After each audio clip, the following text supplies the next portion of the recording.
سیدنا ابو بکر صدیق رضی اللہ تعالی عنہ کی فضائل قصائل قرآن اور احادیث کی روشنی میں۔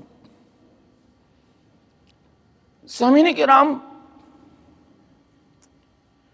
جب نبی کریم صلی اللہ علیہ وآلہ وسلم کی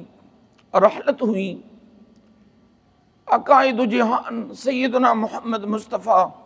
صلی اللہ علیہ وسلم دنیا سے رخصت ہو گئے، مہاجرین و انصار جب سنا کہ آقا کریم محمد مصطفیٰ صلی اللہ علیہ وسلم دنیا سے رخصت ہو گئیں، تو صحابہ کرام کے اوپر جو کیفیت طاری ہو گئی، صحابہ کرام خوفزدہ ہو گئے، غمگین ہو گئے، حتیٰ کہ عمر فاروق رضی اللہ تعالی عنہ نے تلوار اٹھائی کہ اگر کسی نے کہا کہ محمد مصطفیٰ صلی اللہ علیہ وسلم دنیا سے رخصت ہو گئے تو ان کا میں سر قلم کروں گا۔ ایک طرف نبی علیہ السلام کا وصال فرمانا عظیم صدمہ تھا، دوسری طرف عمر فاروق رضی اللہ تعالی عنہ کا جذب ہونا، حالات انتہائی نازک۔ اتنے میں ابو بکر صدیق رضی اللہ تعالی عنہ تشریف لائیں۔ ابو بکر صدیق رضی اللہ تعالی عنہ نے مہاجرین و انصار کو مسجد نبوی کے اندر جمع فرمایا اور خطبہ ارشاد فرمایا۔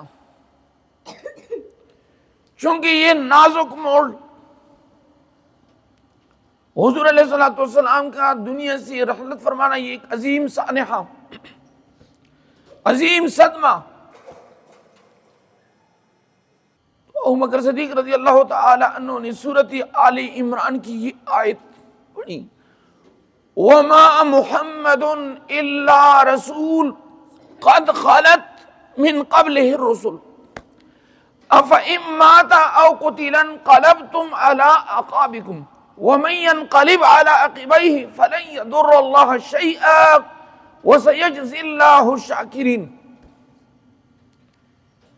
سورہ آل عمران میں اللہ تبارک و تعالی نے فرمایا وَمَا مُحَمَّدٌ إِلَّا رَسُولٌ، کہ حضرت محمد مصطفیٰ صلی اللہ علیہ وسلم نہیں ہے مگر ایک رسول ہیں،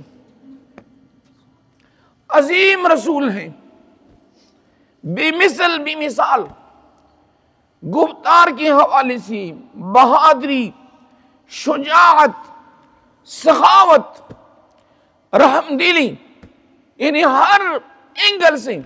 ہر جہت سے محمد مصطفیٰ صلی اللہ علیہ وسلم بے مثل بمثال۔ قد خلت من قبلہ الرسل، قد کا معنی ہے تحقیق کے ساتھ،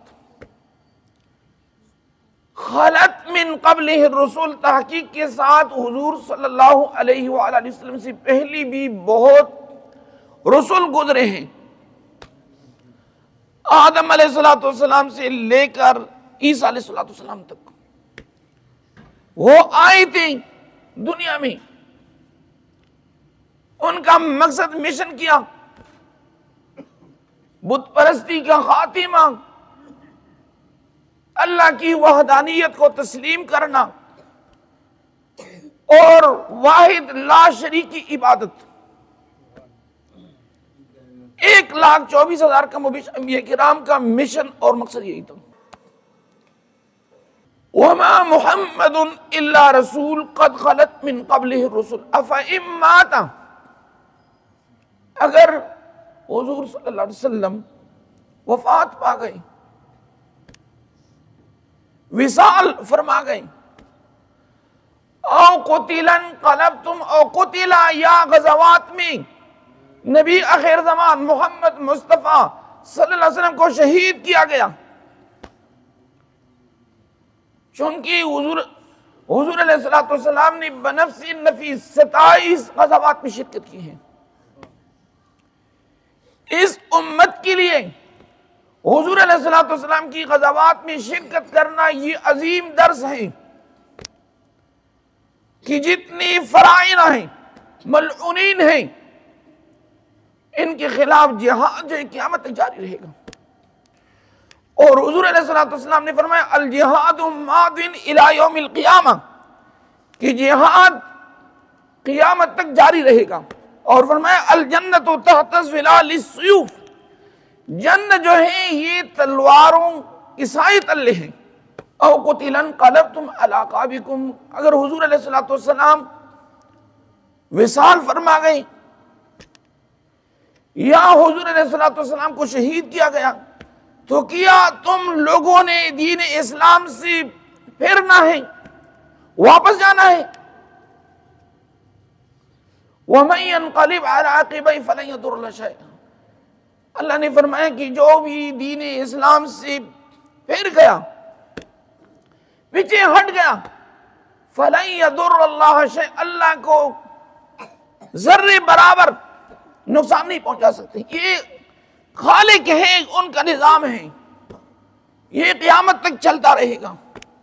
وَسَيَجْزِي اللَّهُ الشَّاكِرِينَ، اور اللہ رب العزت جلد ہی شکر کرنے والوں کو جزا عطا کرے گا۔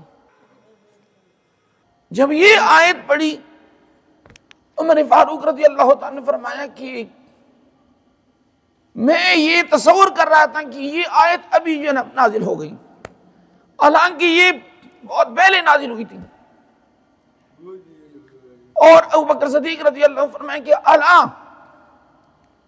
من یعبد محمدا فإن محمدا قد مات ومن یعبد اللہ فإن اللہ حی لا يموت۔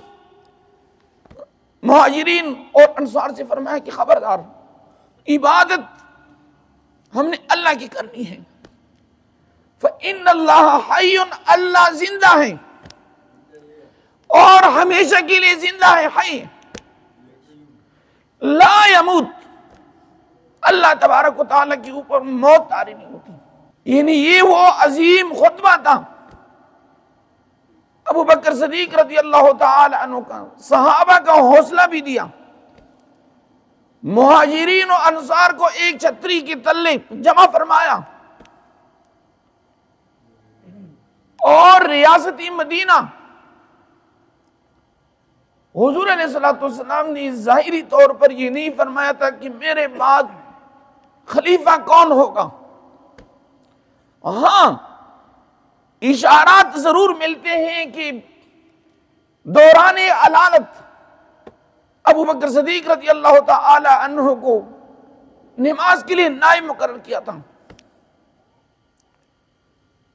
تو مہاجرین و انصار نے ایک شورا، یعنی شورائی نظام، شورا کہتے ہیں مشاورت، جس طرح قرآن پاک میں سورۃ الشورى پارہ نمبر 25 میں، یعنی مکمل سورت اللہ نے نازل فرمایا ہے کہ جو بھی معاملات ہیں ان کو آپس میں مشاورت کے ساتھ طے کیا جائے، باہمی مصالحت کے ساتھ۔ جب خلیفہ مقرر ہو گئی، سیدنا ابو بکر صدیق رضی اللہ تعالی عنہ جس وقت پہلا خطبہ دیا، انہوں نے فرمایا الا انی قد ولیت علیکم ولست بخیرکم۔ ابو بکر صدیق رضی اللہ تعالی عنہ نے فرمایا کہ خبردار، مجھے خلیفۃ المسلمین مقرر کیا گیا، لیکن میں تم سے بہتر نہیں ہوں، ولست بخیرکم، میں کسی مہاجر انصاری سے بہتر نہیں ہوں،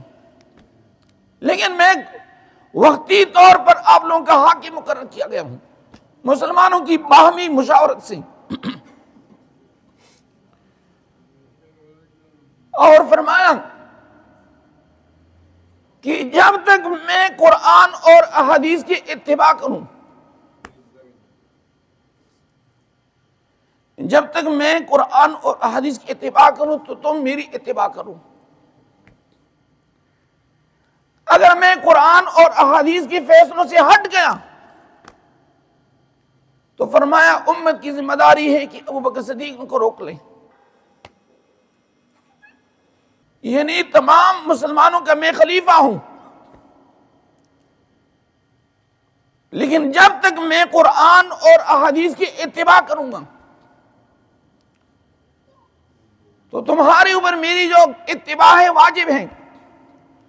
اگر میں قرآن اور احادیث کی مخالفت کروں گا تو فرمایا کہ تم نے میری اصلاح کرنی ہے۔